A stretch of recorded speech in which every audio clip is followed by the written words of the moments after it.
இன்றைக்கி மார்கழி 3ஆம் தேதி பாசுரம் 3வது பாசுரம் ஓங்கி உலகளந்த உத்தமன் பேர்பாடி. அந்த பாசுரம் இன்றைக்கி பிரசாதம் வந்து சக்கரை பொங்கல். இன்றைக்கி ஓங்கி உலகளந்த உத்தமன் பேர்பாடி. இந்த பாசுரம் வந்து என்னமோ தெரியல, சொல்லும் போது அவ்வளோ ஒரு சந்தோஷமாக இருக்கும். அது நான் டெய்லி சொல்லுவான்னு சொல்லும்போது இந்த ஒரு பாசுரம் டைம் இல்லைன்னா இந்த ஒரு பாசுரம் மட்டுமாவது அட்லீஸ்ட் சொல்லிட்டு கிளம்புவேன். நான் சக்கரை பொங்கல் அரிசி வந்து ஒரு கப் எடுத்துருக்கேன். 1/2 டீஸ்பூன் வந்து பாசிப்பருப்பு. எவ்வளோ அரிசி பருப்பு எடுத்துக்கிறோமோ அதுக்கு டபுள் பங்கு வந்து வெல்லம், அப்புறம் நெய் கொஞ்சம், பச்சை கற்பூரம், குங்குமப்பூ, ஏலக்காய், முந்திரி பருப்பு, பாதாம். இது வந்து இது நல்லா ஃபஸ்ட்டு வேக வச்சுட்டு இது கொஞ்சம் பாகு மாதிரி வந்து கலந்துட்டுருவேன். 1:2 ஜலம் வந்து 4. 1:2:4. ஆமாம், நான் 4 பங்கு ஜலம் வச்சுருந்தேன் இல்லையா, அதுலேயே ஒரு 1/2 கப் ஜலம் விட்டுட்டு வெல்லம் தட்டி போட்டிருக்கேன். கரைஞ்சோடனே வடிகட்டின்ட்டு அப்படியே லேசாக பாகு வைப்பேன். அடுப்பை சிம்மில் வச்சுருக்கேன், அது பாட்டு ஆயின்ட்டுருக்கோம். இங்கே வந்து கழிஞ்சுட்டேன், அது போட்டுறேன். அரிசி பருப்பு இதெல்லாம் விட்டுட்டேன்.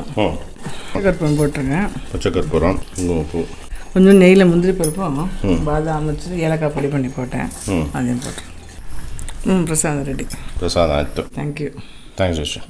இன்னைக்கு 3வது பாசுரம் கதை சொல்லுங்கள், பார்க்கலாமா? ஃபஸ்ட்டு வந்து பாசுரம் என்னன்னு பார்த்தலாம். ஓங்கி உலகளந்த உத்தமன் பேர்பாடி, நாங்கள் நம் பாவைக்கு சாற்றி நீராடினால் தீங்கின்றி நாடெல்லாம் திங்கள் மும்மாறி பெய்து ஓங்கு பெருஞ்சென்னல் ஊடு கயல் உகள பூங்குவளை பூதில் பொறிவண்டு கண் படுப்ப தேங்காதே புக்கிருந்து சீர்த்த முளை பற்றி வாங்க குடம் நிறைக்கும் வள்ளல் பெரும் பசுக்கள் நீங்காத செல்வம் நிறைந்தேலோர் எம்பாவாய். இப்போ இந்த பாசுரத்தில் ஓங்கி உலகளந்த பெருமாள் பற்றி உலகளந்த பெருமாள் பற்றி பேசுகிறேன். ஆயுர்வேதா இருக்கு இல்லையா, ஆயுர்வேதா சாஸ்திரத்தில் மக்களோட வியாதி கூறு இருக்கு இல்லையா, வியாதி அதை வந்து 3ஆ பிரிப்பான்.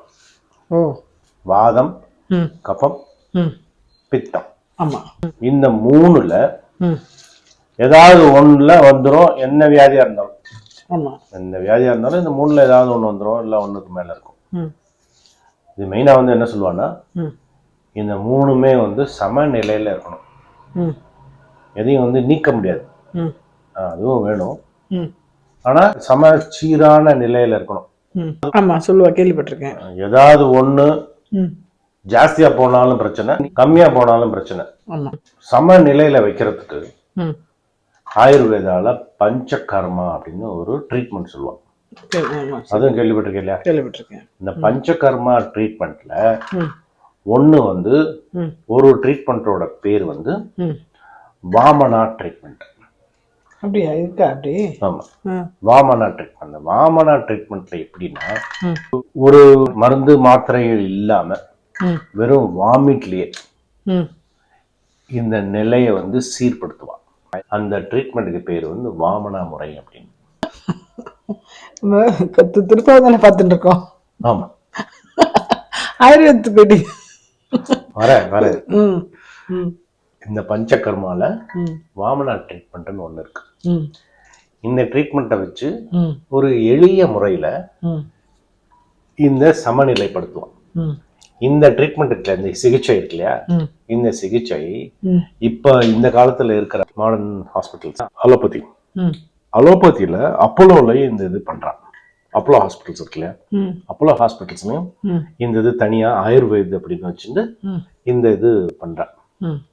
அந்த அளவுக்கு ஒரு ப்ரூவன் சயின்டிபிக் மெத்தட். இந்த ட்ரீட்மெண்ட் பேரும் வாமனா. இப்ப வாமன அவதாரம் நம்ம போனோம்னு வச்சுக்கோ, மகாவிஷ்ணுவோட அவதாரம் வாமன அவதாரம். அதான் திருவிக்ரம பெருமாள், அவர் தான் வந்து உலகளந்த பெருமாள். ஸோ இங்க வந்து அந்த வாமனம் அப்படிங்கிறதுக்கு வந்து ஒரு எளிமைன்னு நம்ம புரிஞ்சுக்கலாம்.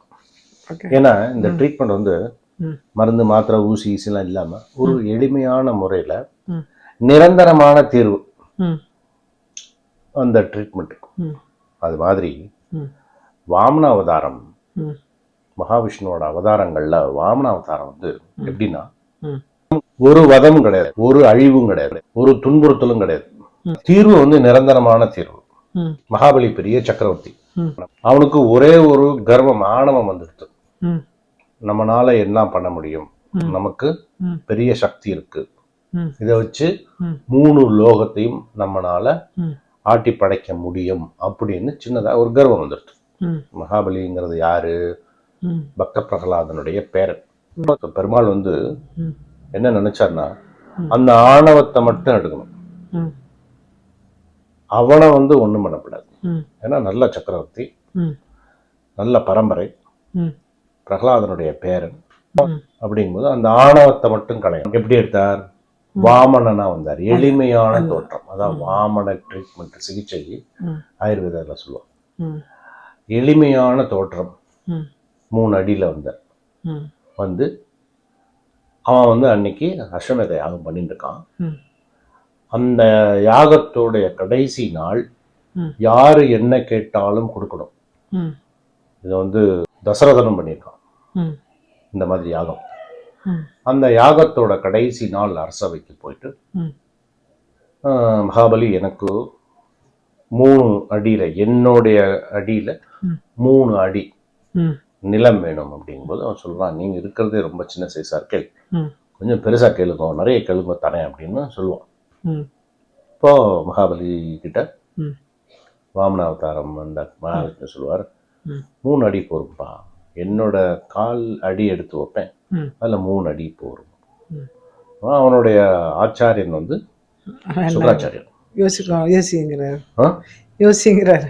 ஆமா, சுக்கராச்சாரியர் வந்து இது வந்தது வந்து மகாவிஷ்ணு அப்படின்னு சொல்லியும் அவன் வந்து இல்ல நான் கொடுத்துதான் அவன் அப்படின்னு சொல்லி 1 அடி எடுத்து பூலோகம், 2வது அடி விண்ணுலகம், 3வது அடி வைக்கிறதுக்கு எங்க வைக்கிறதுன்னு விஸ்வரூபம் எடுத்து பிரம்மாண்டமா நிற்கிறார் பெருமாள்.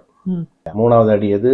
என்னுடைய ஆணவம் தான், அது அழிங்கோ அப்படின்னு சொல்லி அதை மட்டும் அழிச்சு அவன் இருக்கிற இடம், அவன் இருக்க வேண்டிய இடம் பாதாள லோகத்துக்கு அவனுக்கு வந்து பதவி கொடுத்து அனுப்பிச்சார்.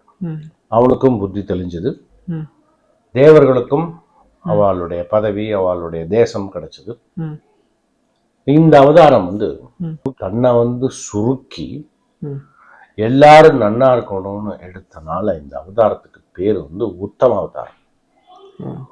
ஓங்கி உலகளந்த உத்தமன் பேர் பாடி.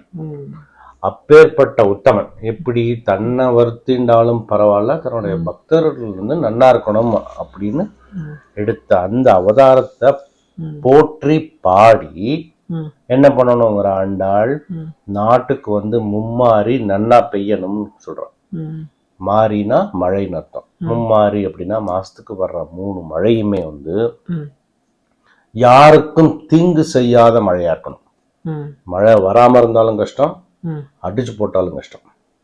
எப்படி மழை வரணும்? யாருக்கு தீங்கு இல்லாம வரணும். அப்பேற்பட்ட மழை வர்றதுக்கு யாரை சேவிக்கலாம்? வாமனாவதாரத்தை தவிர வேற எதுவும் கிடையாது. வாமன சிகிச்சை அப்படி, அந்த சிகிச்சை தான் ஆயுர்வேதால சொல்லுவோம் வாமன சிகிச்சை அப்படின்னு சொல்லுவாங்க. எந்த ஒரு வன்முறை கிடையாது, ஊசி ஈசிலாம் குத்துறதே கிடையாது, வெறும் வாமிட்லயே பண்ணுவான். நிரந்தரமான தீர்வு. அப்படிதான் வாமன அவதாரத்துல நிரந்தர ஒரு தீர்வு கொடுத்தாரா இல்லையா? யாரையும் வதம்லாம் கிடையாது. எல்லா அவதாரத்திலும் ஏதாவது ஒரு வதம், இல்ல வதமே கிடையாது. எல்லாரும் சௌக்கியமா இருப்பா, நிரந்தரமான ஒரு தீர்வு. அந்த உத்தமன பேர் பாடி நாட்டுக்கு மும்மாரி மழை, யாருக்கும் தீங்கு செய்யாத விதமா மழை வேணும் அப்படின்னு சேவிக்கிறதுல இந்த திருவிக்கிரம பெருமாளை தவிர வேற யாரையும் சேவிக்க முடியுமா? ஆண்டாள் கரெக்டா எங்க போய் சேவிச்சா பத்தியா? அதான் இந்த 3வது பாசுரம். சூப்பர், நல்லா இருக்கு. நல்லாக்கா? Okay, thank you.